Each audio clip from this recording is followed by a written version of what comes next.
My name is Livia Steininger, and I'm representing Grace United Church. Today's reading is from Daniel, chapters 11 and 12, and Hosea, chapters 1 and 2, and I will be reading from the Good News Bible in today's English version of the Bible.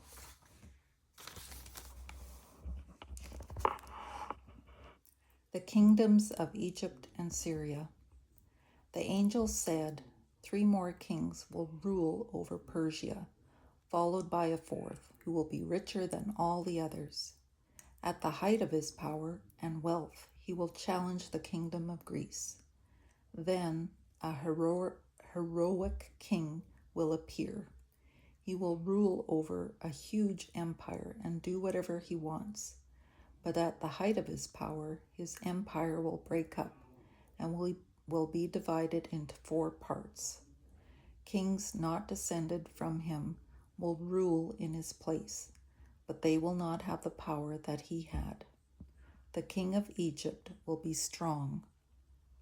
One of his generals, however, will be even stronger and rule a greater kingdom. After a number of years, the king of Egypt will make an alliance with the king of Syria and give him his daughter in marriage. But the alliance will not last, and she, her husband, her child, and servants who went with her will all be killed. Soon afterward, one of her relatives will become king. He will attack the army of the king of Syria, enter their fortress, and defeat them. He will carry back to Egypt the images of their gods and the articles of gold and silver dedicated to those gods. After several years of peace, the king of Syria will invade Egypt, but he will be forced to retreat. The sons of the king of Syria will prepare for war and gather a large army. One of them will sweep on like a flood and attack an enemy fortress. In his anger, the king of Egypt will go to war against the king of Syria and capture his huge army. He will be proud of his victory and of the many soldiers he has killed, but he will not continue to be victorious. The king of Syria will go back and gather a larger army than he had before. When the proper time comes, he will return with a large, well-equipped army.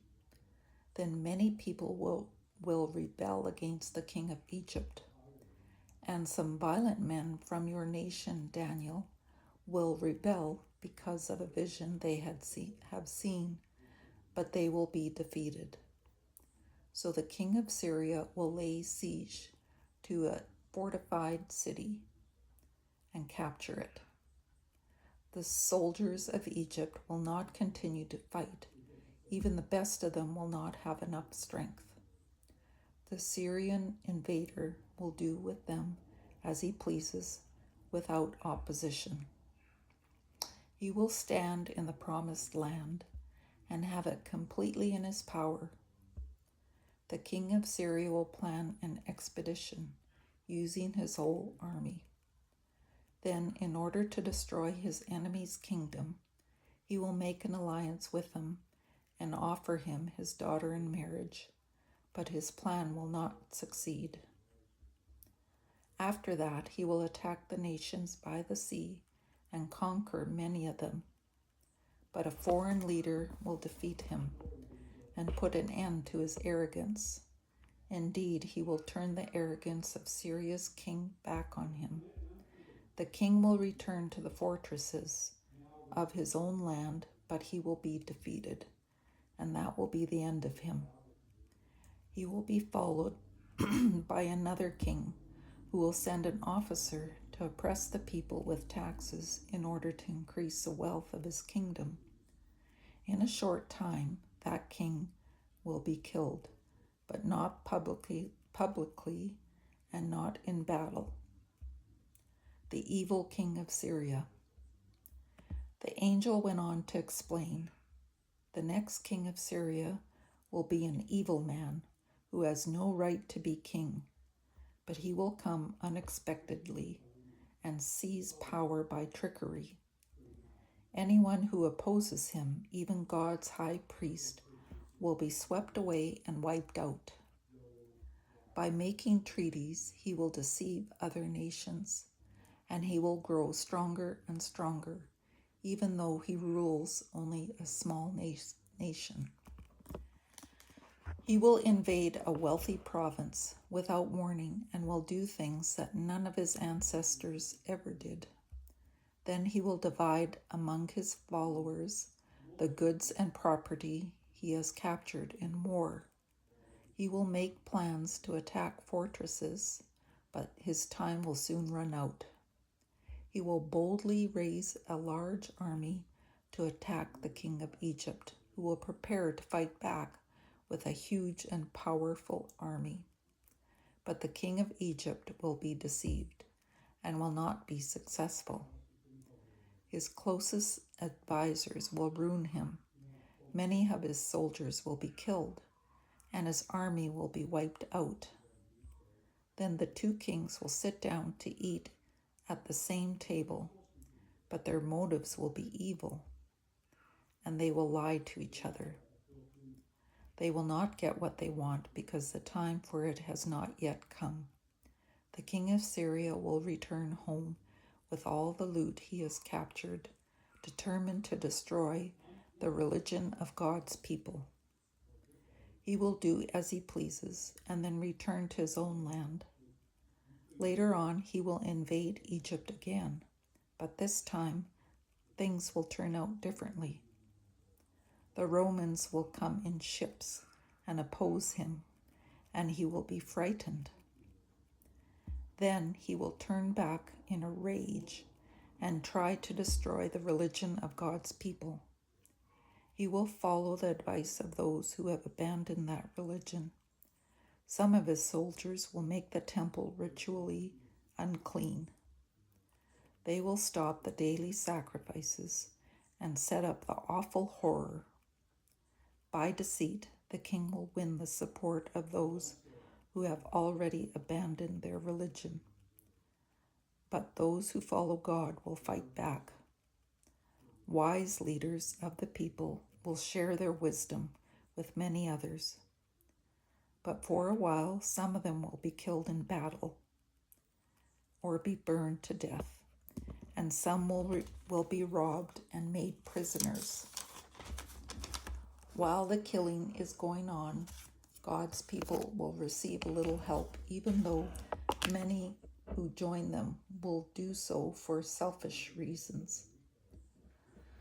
Some of those wise leaders will be killed, but as a result of this, the people will be purified. This will continue until the end comes, the time that God has set. The king of Syria will do as he pleases.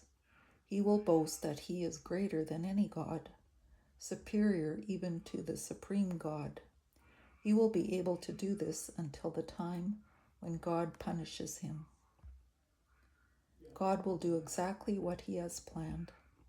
The king will ignore the God his ancestors served, and also the God that women love.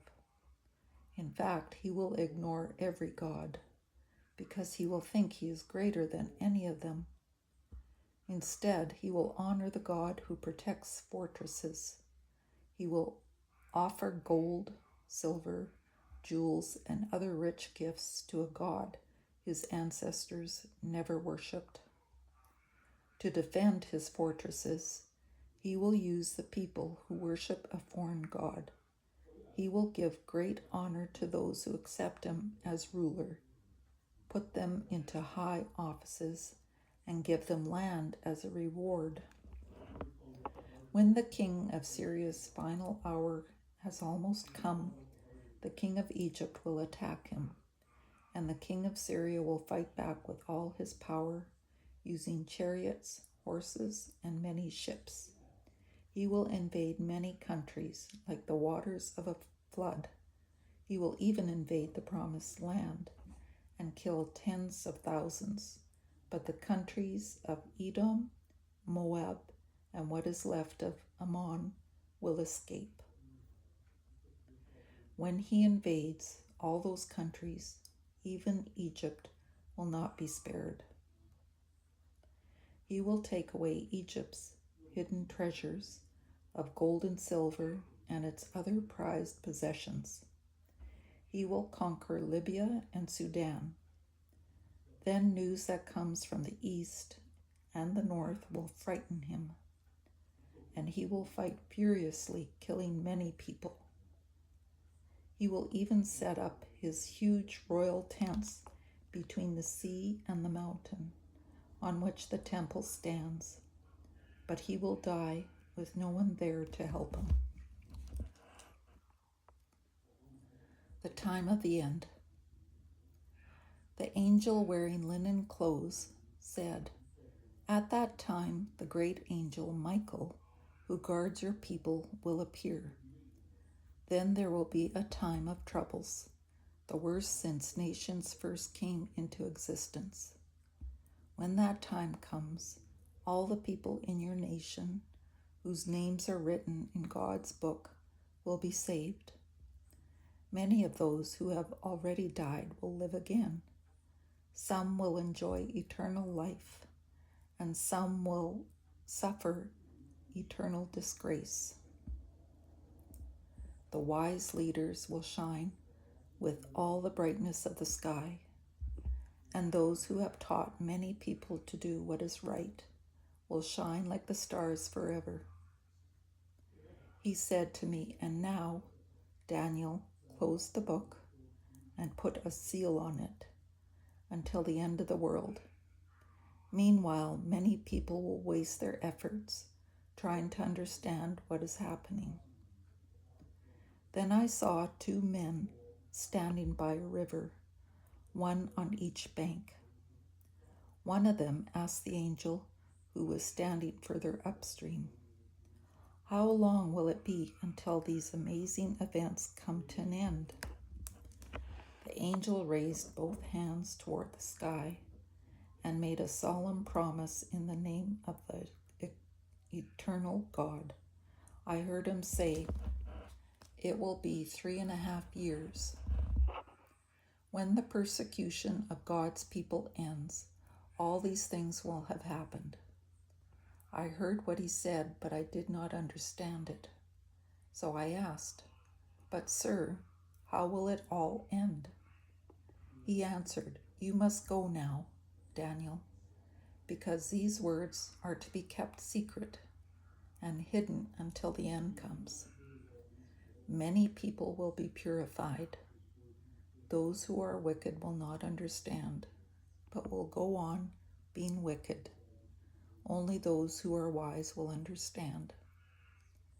From the time the daily sacrifices are stopped, that is, from the day of the awful horror, 1,290 days will pass.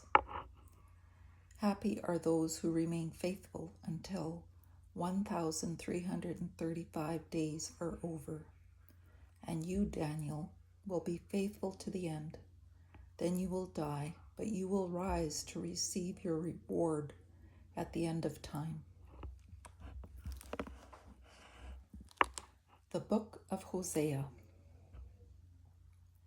This is the message which the Lord gave Hosea, son of Beeri, during the time that Uzziah, Jotham, Ahaz, and Hezekiah were kings of Judah, and Jeroboam, son of Jehoash, was king of Israel. Hosea's wife and children. When the Lord first spoke to Israel through Hosea, he said to Hosea, "Go and get married. Your wife will be unfaithful, and your children will be just like her. In the same way, my people have left me and become unfaithful. So Hosea married a woman named Gomer, the daughter of Diblaim. After the birth of their first child, a son, the Lord said to Hosea, "Name him Jezreel, because it will not be long before I punish the king of Israel for the murders that his ancestor Jehu committed at Jezreel. I am going to put an end to Jehu's dynasty, and in Jezreel Valley I will at the time destroy Israel's military power. Gomer had a second child. This time it was a girl. The Lord said to Hosea, "Name her Unloved, because I will no longer show love to the people of Israel or forgive them, but to the people of Judah I will show love. I, the Lord their God, will save them, but I will not do it by war, with swords or bows and arrows, or with horses and horsemen." After Gomer had weaned her daughter, she became pregnant again and had another son. The Lord said to Hosea, "Name him not my people, because the people of Israel are not my people, and I am not their God." Israel is to be restored. The people of Israel will become like the sand of the sea, more than can be counted or measured. Now God says to them, "You are not my people," but the day is coming when he will say to them, "You are the children of the living God." The people of Judah and the people of Israel will be reunited. They will choose for themselves a single leader, and once again they will grow and prosper in their land. Yes, the day of Jezreel will be a great day. So call your fellow Israelites God's people and loved by the Lord. Unfaithful Gomer, unfaithful Israel. My children, plead with your mother, though she is no longer a wife to me, and I am no longer her husband. Plead with her to stop her adultery and prostitution. If she does not, I will strip her as naked as she was on the day she was born. I will make her like a dry and barren land, and she will die of thirst. I will not show mercy to her children. They are the children of a shameless prostitute. She herself said, "I will go to my lovers. They give me food and water, wool and linen, olive oil and wine." So I am going to fence her in with thorn bushes and build a wall to block her way. She will run after her lovers, but will not catch them. She will look for them, but will not find them. Then she will say, "I am going back to my first husband. I was better off then than I am now." She would never acknowledge that I am the one who gave her the grain, the wine, the olive oil, and all the silver and gold that she used in the worship of Baal. So at harvest time I will take back my gifts of grain and wine, and will take away the wool and the linen I gave her for clothing. I will strip her naked in front of her lovers, and no one will be able to save her from my power. I will put an end to all her festivities, her annual and monthly festivals, and her Sabbath celebrations, all her religious meetings. I will destroy her grapevines and her fig trees, which she said her lovers gave her for serving them. I will turn her vineyards and orchards into a wilderness. Wild animals will destroy them. I will punish her for the times that she forgot me, when she burned incense to Baal and put on her jewelry to go chasing after her lovers. The Lord has spoken. The Lord's love for his people. So I am going to take her into the desert again. There I will win her back with words of love. I will give back to her the vineyards she had and make Trouble Valley a door of hope. She will respond to me there as she did when she was young, when she came from Egypt. Then once again she will call me her husband. She will no longer call me her Baal. I will never let her speak the name of Baal again. At that time, I will make a covenant with all the wild animals and birds, so that they will not harm my people. I will also remove all weapons of war from the land, all swords and bows, and will let my people live in peace and safety. Israel, I will make you my wife. I will be true and faithful. I will show you constant love and mercy, and make you mine forever. I will keep my promise and make you mine, and you will acknowledge me as Lord. At that time I will answer the prayers of my people Israel. I will make rain fall on the earth, and the earth will produce grain and grapes and olives. I will establish my people in the land and make them prosper. I will show love to those who were called unloved, and to those who were called not my people. I will say, you are my people, and they will answer, you are our God.